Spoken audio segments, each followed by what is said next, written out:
Apa judulnya Bapak Ibu? Tongkat kutuk dan penghakiman. Coba kita lihat Keluaran 17 ayat 5 sampai dengan 6. Berfirmanlah Tuhan kepada Musa, berjalanlah di depan bangsa itu dan bawalah beserta engkau beberapa orang dari antara para tua-tua Israel. Bawalah juga di tanganmu tongkatmu yang kau pakai memukul sungai Nil dan pergilah. Maka aku akan berdiri di sana di depanmu di atas gunung batu di Horeb atau Sinai, Bapak Ibu. Haruslah kau pukul gunung batu itu dan dari dalamnya akan keluar air sehingga bangsa itu dapat minum. Demikianlah diperbuat Musa di depan mata tua-tua Israel. Nah, Allah tadi kita lihat baca ayatnya Bapak Ibu meminta Musa membawa tongkat yang pernah memukul sungai Nil. Sungai Nil itu menjadi apa Bapak Ibu ketika dipukul? Airnya menjadi darah. Dan apa yang terjadi? Ikan-ikan mati dan tidak bisa airnya diminum. Amin. Jadi ini adalah tongkat yang mendatangkan kutuk karena membuat kutuk pertama di Mesir. Bahkan juga dia disebut juga tongkat kematian karena mendatangkan kematian pada orang Mesir. Mati semua, nggak bisa minum Bapak Ibu. Dan yang ketiga adalah menjadi tongkat penghakiman karena nanti ini akan menjadi gambaran ketika Yesus akan dihakimi di atas kayu salib. Ketika pertama kali Allah memanggil Musa, bagaimana cara dipanggilnya Bapak Ibu? Itu adalah pada saat Musa lagi mengembalakan kambing dombanya, dia lihat,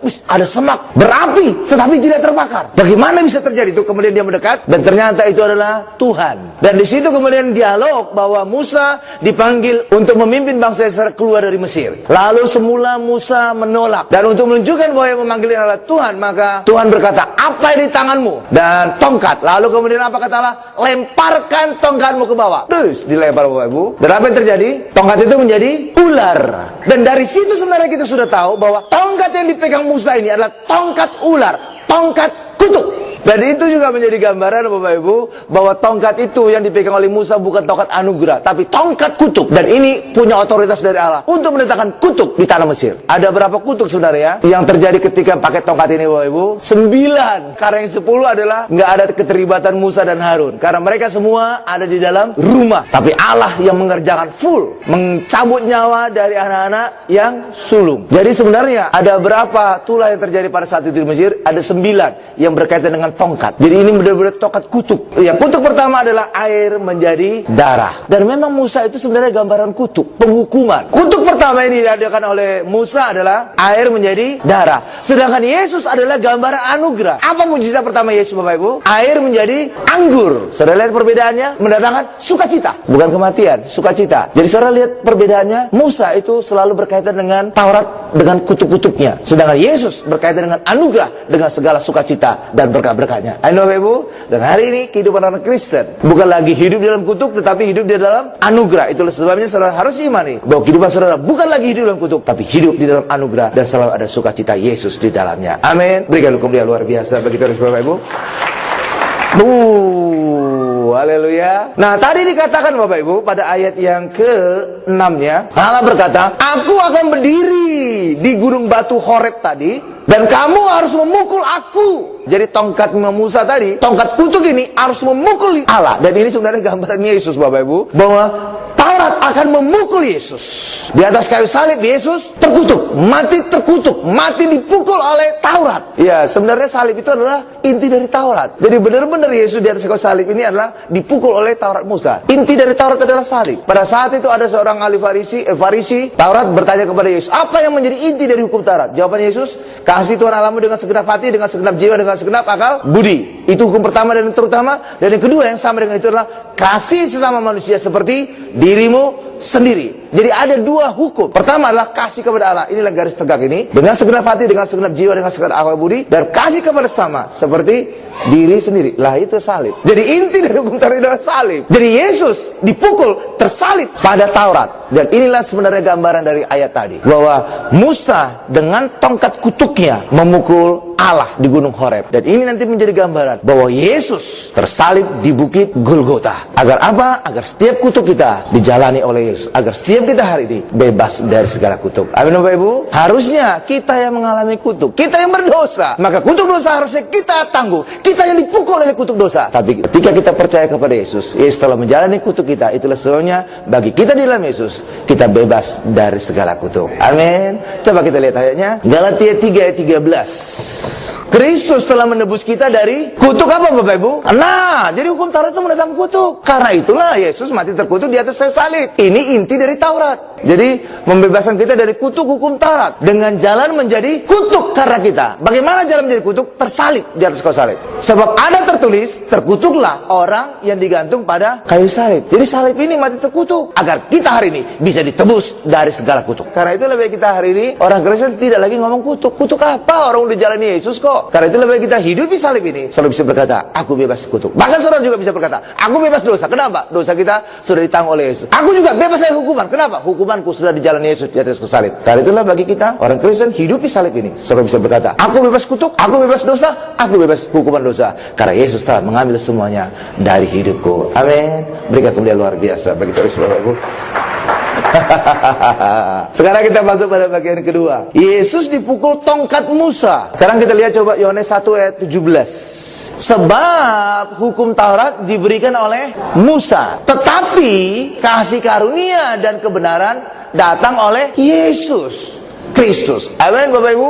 Ini dari pihak Tuhan. Jadi dari pihak Tuhan ada dua keluar. Itu adalah kasih karunia dan kebenaran. Sedangkan dari pihak manusia, Taurat. Itulah sebabnya, kapan saja saudara berbicara tentang Taurat, pasti perbuatan manusia. Pasti itu. Kapan saja saudara berbicara tentang Yesus, pasti perbuatan Tuhan. Ada kasih karunia dan kebenaran di dalamnya. Karena itulah ketika kita berbicara tentang kasih karunia, ya itu pasti ngomong Yesus. Kita ngomong kebenaran, pasti ngomong Yesus. Tidak pernah ngomong kebenaran itu tentang Taurat. Enggak pernah. Itu dari pihak manusia. Lihat kepada saya, supaya semakin jelas lagi. Kenapa Yesus harus dipukul, disuruh pukul oleh Tuhan? Kenapa Allah sendiri menyuruh Musa memukul Allah atau gambaran Yesus di atas gunung Horeb Bapak Ibu? Lihat kepada saya akan jelaskan semua itu.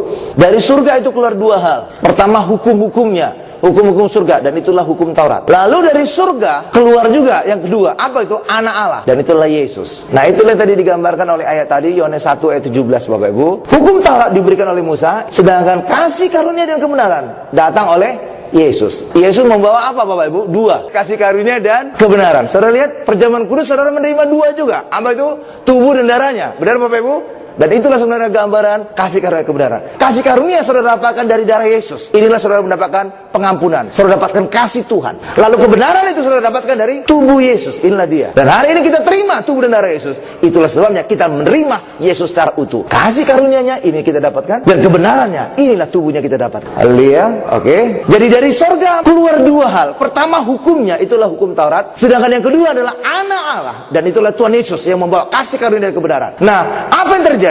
Manusia harus melakukan hukum Taurat, tetapi nyatanya manusia tidak berhasil melakukan hukum Taurat. Kenapa? Hukum Taurat ini sempurna, sedangkan manusia tidak sempurna. Itulah sebabnya hukum Taurat ini pasti membuat orang gagal karena saking sempurnanya. Tetapi Tuhan itu luar biasa, Allah itu luar biasa. Kegagalan manusia itu diberikan jalan keluarnya, dan itulah Tuhan Yesus Kristus. Kapan saja manusia gagal dalam melakukan hukum Taurat ini, manusia bisa jalan datang kepada Yesus untuk beroleh pengampunan. Kapan saja manusia gagal dalam sini, bisa datang kepada Yesus untuk beroleh pengampunan.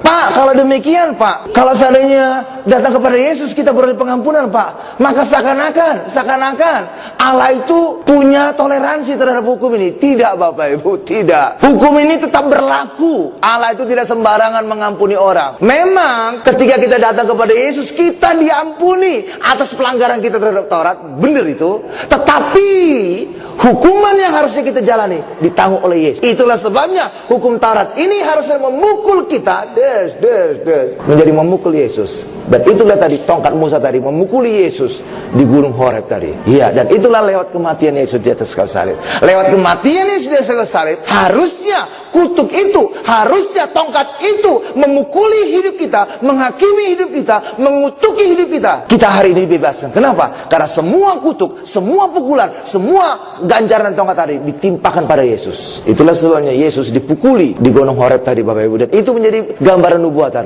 bahwa kelak Yesus dipukuli di bukit Golgota. Lewat kematiannya, lewat keterkutukannya di atas kayu salib, maka segala kita hari ini bebas dari hukuman, dan kita bebas dari segala kutuk. Itulah sebabnya ketika kita di dalam Yesus, Roma 8 ayat 1 dikatakan kita bebas hukuman. Kenapa bebas hukuman? Karena hukuman kita telah dijalani Yesus di atas kayu salib. Bebas kutuk. Kenapa bebas kutuk? Karena kutuk kita telah dijalani Yesus mati terkutuk di atas kayu salib.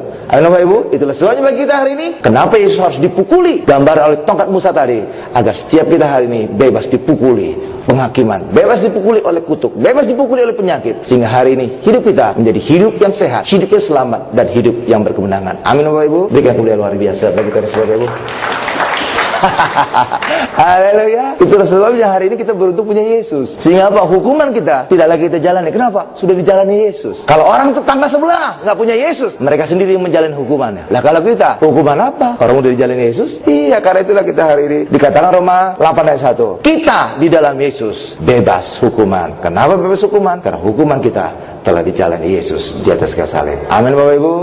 Haleluya. Nah, pada saat tongkat Musa tadi memukul gunung batu Bapak Ibu, memukul Allah yang pada gunung batu, maka itu mengalir air. Airnya itu bukan air kicir-kicrit loh Bapak Ibu, tapi sungai yang deras. Dan itu hikmat Allah untuk mengalirkan sungai yang deras Bapak Ibu. Saudara bisa bayangkan kalau seandainya itu air yang keluar itu seperti ledeng. Sedangkan orang Israel yang minum, berapa banyak orang? Jutaan orang. Belum lagi ditambah ternak-ternaknya. Waduh, berapa lama itu ngantri? Air.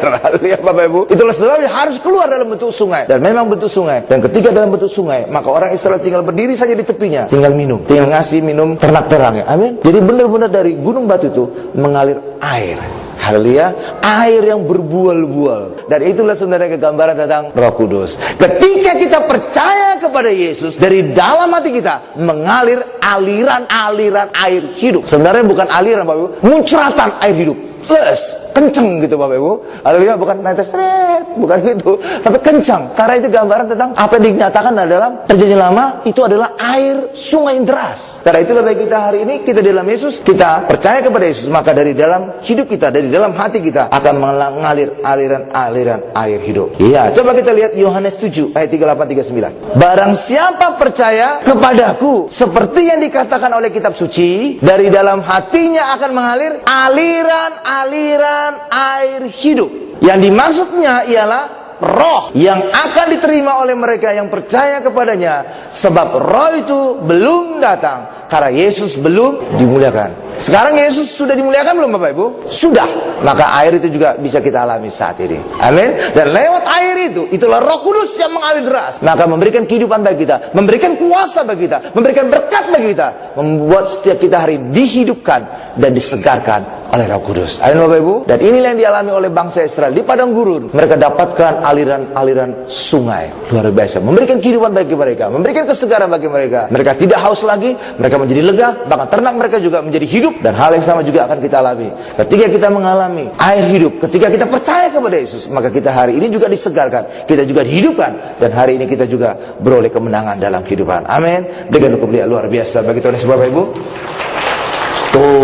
Mungkin saudara akan bertanya-tanya, Tuhan itu kenapa harus pakai segala macam aturan Pak untuk mengampuni manusia? Ampuni aja Pak, sudah selesai urusan. Oh tidak Bapak Ibu, Allah itu yang mengerti hukum. Itulah sebabnya sebelum kita diampuni, maka hukum ini harus digenapi dulu, harus dibayar dulu. Nah itulah lewat kematian Yesus di atas kayu salib. Sebab apa? Salib ini adalah inti dari hukum Taurat. Karena itu Yesus harus membayarnya lewat kematiannya di atas kayu salib. Dan ketika Taurat ini dibayar atau digenapi, apa yang terjadi Bapak Ibu? Maka berkat itu mengalir kepada kita. Bagaimana bisa mengalir Pak? Karena itu sudah dikatakan di dalam Ulangan 24 ayat 1 dengan 2. Barang siapa yang bisa dengan setia melakukan dan mendengarkan hukum Taurat, maka namanya diangkat di segala bangsa dan berkat akan mengejar dia. Itulah sebabnya ketika Yesus menggenapi hukum Taurat, apa yang terjadi? Namanya diangkat di atas segala nama atau segala bangsa, dan berkat ada di dalam hidup Yesus. Bagi kita juga hari ini, kita di dalam Yesus, apa terjadi? Maka hukum Taurat yang digenapi Yesus itu juga dianggap telah kita genapi. Maka nama kita juga diangkat di atas segala nama, terus naik, terus jadi kepala, dan berkat terus mengejar kehidupan kita. Amin. Dengan kemuliaan luar biasa. Begitu sebagainya. Ya, Yesus menanggung dosa kita. Sekarang kita masuk pada bagian ketiga. Yesaya 53 ayat 5. Tetapi Yesus tertikam oleh karena pemberontakan kita. Yang memberontak siapa sini Bapak Ibu? Kita. Tetapi yang tertikam siapa? Yesus. Kalau saudara melihat diri saudara ketika memberontak, maka saudara akan menghukum diri saudara. Aduh, aku memberontak. Bahkan tanpa sadar, saudara juga, tubuh saudara akan menyerang diri saudara sendiri. Itulah sebabnya sangat penting bagi kita, ketika saudara berdosa, jangan lihat diri saudara. Lihat kepada Yesus, bahwa dosa kita telah tertikam pada Yesus di atas kayu salib. Ketika saudara lihat dosa saudara telah tertikam di atas kayu salib, apa yang terjadi? Maka saudara tidak mengalami hukuman atas diri saudara, tapi hukuman kita telah dijalani Yesus. Maka saudara hari ini bisa sehat, bisa bebas dari segala kutukan. Amin Bapak Ibu. Kenapa? Karena saudara melihat dosaku telah ditikam pada Yesus di atas salib. Amin. Karena itu penting sekali bagi kita. Kapan saja saudara berdosa, jangan lihat diri saudara. Nanti saudara menghukum diri saudara, nanti saudara mengutuk diri saudara, tapi lihat semuanya telah tertikam di atas kayu salib atas Yesus. Maka saudara bisa lega. Hukuman apa? Hukumanku ada pada Yesus. Hal yang sama juga ketika kita salah, jangan lihat diri saudara, lihat kepada salib Yesus. Di sana hukuman yang terjadi. Oke? Lanjutkan lagi. Dia diremukkan oleh karena kejahatan kita. Nah, kejahatan kita ya membuat apa? Yesus diremukkan. Jadi saudara juga sekali lagi jangan lihat diri saudara, lihat kepada Yesus. Ketika saudara salah, lihat Yesus. Oh, kesalahanku telah diremukkan pada Yesus di atas kayu salib. Amin. Dan ketika saudara melihat kepada Yesus, saudara bebas hukuman. Hukumanku telah dijalani Yesus di atas kayu salib. Karena itu penting sekali kita untuk melihat kepada Yesus. Kapan saja saudara dosa, kapan saja saudara salah, jangan lihat kepada diri saudara. Kalau saudara lihat kepada diri saudara, oh, saudara menghukum diri saudara. Aduh, bodoh banget saya, dosa lagi. Aku layak untuk mati, aku layak untuk penyakit, aku layak untuk bangkrut. Biasanya orang demikian. Ambil contoh ya. Apa Pak buktinya Pak? Bahwa ketika kita berdosa seakan-akan kita juga menghukum diri kita begini. Misalkan ketika orang sakit parah atau mengalami masalah berat, selalu dalam pikiran kita apa Bapak Ibu? Pasti ada dosa saya yang masa lalu, yang sekarang saya alami hukumannya. Bahkan juga ketika teman saudara sakit parah, saudara datang ke rumah sakit membesuk, kamu kenapa sih kok sakit-sakit mulu? Pasti ada dosa kamu. Nah saudara itu, ketika saudara melihat ada dosa, selalu ada ganjaran hukumannya. Kalau saudara melihat kepada diri saudara, maka saudara berkata, aku layak untuk sakit, aku layak untuk bangkrut. Karena itulah penting sekali orang Kristen, kapan saja saudara gagal, kapan saja saudara memberontak, kapan saja saudara berdosa, lihat kepada Yesus. Di situ dosa kita telah dijalani hukumannya oleh Yesus. Di situ Yesus tertusuk, di situ Yesus diremukkan. Maka saudara tidak diremukkan, maka saudara tidak tertusuk, maka saudara tidak mengalami hukuman atas salah saudara. Amin. Karena dosa kita telah dijalani Yesus di atas kayu salib. Jadi kapan saja saudara gagal, jangan lihat diri saudara. Ketika saudara melihat diri saudara, saudara berkata, aku layak untuk sakit, aku layak untuk bangkrut, aku layak untuk mengalami hukuman dari Allah. Aku tidak pantas mendapatkan yang terbaik dari Allah. Tapi ketika saudara lihat salib, maka semua saudara layak untuk disembuhkan, untuk saudara diberkati, untuk mengalami kemenangan dalam kehidupan. Amin. Berikan kemuliaan luar biasa bagi Tuhan Yesus, Bapak Ibu. Oh, haleluya. Itulah sebabnya penting sekali orang Kristen jangan melihat kepada dirinya, lihat kepada Yesus. Di situ hukuman dosa kita. Amin Bapak Ibu. Iya, dijalani. Kalau enggak, diri saudara yang menjalani hukuman.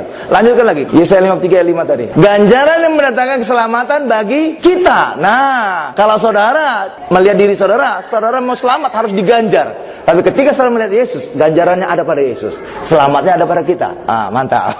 Ya Bapak Ibu. Setelah itu, lanjutkan lagi. Ganjaran mendatangkan keselamatan bagi kita ditimpakan kepadanya, dan oleh bilur-bilurnya kita menjadi sembuh. Jadi yang mengalami bilur siapa? Yesus. Yang sembuh kita. Tapi kalau saudara tidak melihat kepada Yesus, saudara yang bilur-bilur. Karena itulah bagi kita hari ini penting sekali kita untuk melihat Yesus. Semua ganjaran, semua hukuman, semua ya segala kutuk itu Yesus telah menjalani. Karena itulah penting sekali bagi kita lihat kepada Yesus agar setiap kita hari ini mengalami semua berkat-berkat Tuhan. Karena segala hukuman, segala penderitaan telah dijalani Yesus di atas kayu salib. Amin. Berikan kemuliaan luar biasa bagi Tuhan Yesus. Karena itulah orang Kristen penting sekali lihat Yesus, jangan lihat diri saudara. Amin Bapak Ibu. Karena itulah Yesus juga berkata apa? Barang siapa yang ingin mengikut aku, ia harus menyangkal dirinya. Arti menyangkal apa Bapak Ibu? Kalau seandainya ada satu kerusakan, misalkan ada gelas pecah, bukan aku yang jatuhkan, bukan aku. Ketika ada masalah, oh bukan aku yang ngerjakan. Menyangkal artinya apa? Tidak lagi melihat kepada dia yang ngerjakan. Benar Bapak Ibu?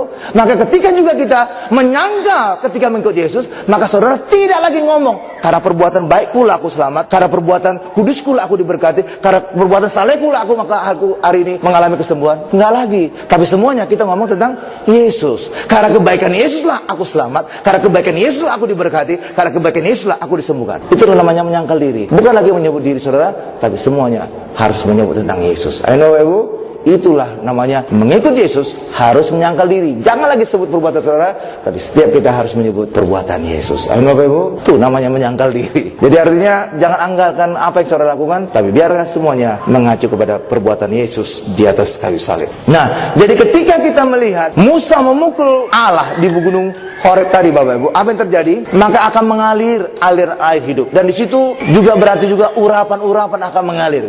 ketika minyak urapan juga akan tercurah minyaknya Bapak Ibu, maka minyak urapan itu harus dipatahkan lehernya, dipecahkan lehernya. Seperti seorang wanita mengurapi Yesus dengan minyak narwastu, maka leher dari minyak narwastu buli-buli itu harus dipecahkan, maka minyak urapan tadi bisa mengalir pada Yesus. Hal yang sama juga dengan kehidupan kita Bapak Ibu, kita bisa mengalir, mengalami kepenuhan urapan Tuhan kalau Yesus harus menderita, mati Bapak Ibu, harus dipecahkan, harus dipatahkan, dan lewat kematian Yesus inilah kita bisa mengalami penuhan urapan, penuhan berkat, penuhan kasih Allah atas hidup kita. Mungkin antara kita berkata, Pak, bagaimana saya bisa mendapatkan itu semua, Pak? Saya rasanya nggak punya iman. Pak, bagaimana saya menumbuhkan iman saya, Pak, supaya saya bisa mendapatkan semua karya salib Yesus, Pak? Saya ingin katakan, Bapak Ibu, saudara nggak perlu khawatir tentang iman. Lihat saja kepada Yesus, langsung saudara muncul iman sendiri. Iman muncul dari apa, Bapak Ibu? Pendengaran akan firman Kristus. Lihat saja firman Kristus, lihat saja ke Yesus, dengar saja Yesus, otomatis muncul iman. Itulah sebabnya saudara nggak perlu khawatir tentang iman saudara. Lihat saja kepada Yesus, otomatis muncul. Tapi ketika saudara melihat diri saudara, waduh, sampai kapanpun iman saudara tidak akan pernah muncul. Karena itulah saudara jangan memunculkan iman dengan berkata, aku bertekad, aku harus melakukan ini, pasti aku nanti muncul iman. Aku harus nyanyi ini, aku timbul iman. Aku harus berdoa ini, maka timbul iman. Sampai kapanpun saudara tidak akan punya timbul iman. Timbul iman bagaimana? Lihat saja kepada Yesus, dengar saja kepada Yesus, otomatis iman saudara muncul. Gampang kan? Jadi hari ini bagaimana memunculkan iman? Jangan lihat diri saudara, lihat saja kepada Yesus, dengar saja kepada Yesus, otomatis iman kita muncul. Dan ketika iman kita muncul, berikutnya apa? Mujizat kita alami. Mari hari ini lihat kepada Yesus, fokus kepada Yesus, dengar Yesus, disitulah akan muncul iman kita, dan kemudian iman itulah menjadi dasar terjadinya mujizat, dan mujizat membuat kita hari ini mengalami kemenangan, mengalami kesembuhan, mengalami berkat, mengalami banyak hal yang luar biasa. Amin. Hari ini jangan khawatir tentang iman, lihat saja kepada Yesus, dengar saja kepada Yesus, iman muncul dengan sendirinya, dan kemenangan mujizat terus kita alami dalam kehidupan. Amin. Berikan kemuliaan paling dahsyat, luar biasa, paling lama bagi Tuhan Yesus. Kita tundukkan kepala kita.